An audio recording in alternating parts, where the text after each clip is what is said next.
ये कहानी एक लड़के की है। उसकी 4 बहनें और विधवा माँ है। चारों बहनें बेचारी दिहाड़ी मजदूरी करती थी और माँ खेतों में घास काटती थी। फिर भी उनका जीवन बड़ी कठिनता के साथ व्यतीत हो रहा था।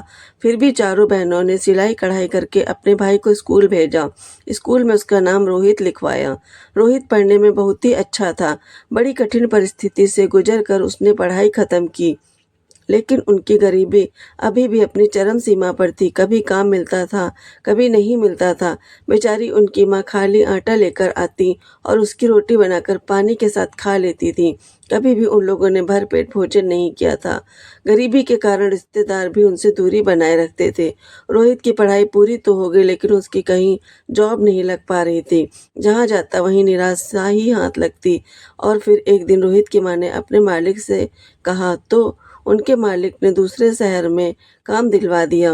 उनकी थोड़ी सी परेशानी कम हुई तो धीरे धीरे उनकी माँ ने अपनी चारों बेटियों की शादी गरीब घरों में करा दी, क्योंकि हालात अभी बहुत अच्छे नहीं थे। इस बीच रोहित को एक लड़की से प्यार हो गया और उसने शादी कर ली। लड़की ने आते ही अपने पति से कहा, मैं इस गंवार औरत के साथ नहीं रहूंगी। ये खेतों में घास काटती है, हमारी क्या इज्जत रह जाएगी। रोहित की माँ तो जैसे काटो तो खून नहीं वहीं दरवाजे पे गिर गई और जब होश आया तो घर के बाहर पड़ी मिली। फिर वो खूब रोई और कर भी क्या सकती थी। रोहित तो अपनी बीवी में ही मस्त था, उसे कुछ दिखाई नहीं दे रहा था। धीरे धीरे उसकी माँ ने घर के बाहर ही मिट्टी का छोटा कमरा बनाकर रहने लगी, क्योंकि वो रोहित को देखे बगैर नहीं रह पाती थी। रोहित की बीवी और रोहित दिन रात बस रोमांस करने में लगे रहते। वो हवस की इतनी भूखी थी कि रोहित का काम भी छुड़वा दिया था। रोहित की माँ जो पैसे कमा के लाती थी, रोहित उन्हें छीन लेता था और बेशर्मों की तरह पड़ा रहता था। कभी कभी रोहित की बीवी माँ पर हाथ भी उठा देती थी। रोहित की बीवी की हवस अब शांत नहीं होती तो वो गैर मर्दों के पास भी चली जाया करती थी।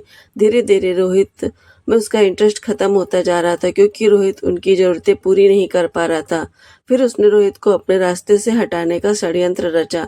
फिर उसने वैष्णो देवी जाने का प्रोग्राम बनाया और रोहित को वहीं पहाड़ से धक्का दे दिया। फिर झूठे आंसू बहाते हुए घर आ गई और कहा कि रोहित पहाड़ से गिरकर मर गया। फिर क्या था, माँ रोना पिटना मच गया। उसकी माँ और बहनें तो जैसे मरने की कगार पर आ गई, लेकिन माता रानी की कृपा से रोहित को हेलीकॉप्टर से रेस्क्यू कर लिया गया था। फिर रोहित घर आया तो सब में खुशी की लहर दौड़ गई, लेकिन रोहित को अपनी बीवी पर बहुत गुस्सा आ रहा था। जैसे रोहित ने कहा कि मेरे घर से निकल जाओ, तो रोहित की बीवी कहती, ज्यादा बातें न बनाओ, नहीं तो मैं तुमको और तुम्हारी माँ को दहेज का इल्जाम लगाकर फंसा दूंगी। अब उसकी मनमानी और बढ़ गई थी। रोहित भी डिप्रेशन में आकर नशा करने लगा। वो सारा दिन नशे की हालत में पड़ा रहता।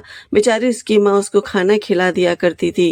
रोहित की बीवी के कई लोगों से गलत काम करने लगी थी। परेशान होकर एक दिन रोहित घर छोड़कर चला गया। रोहित की बीवी भी किसी की रखैल बनकर वहां से चली गई।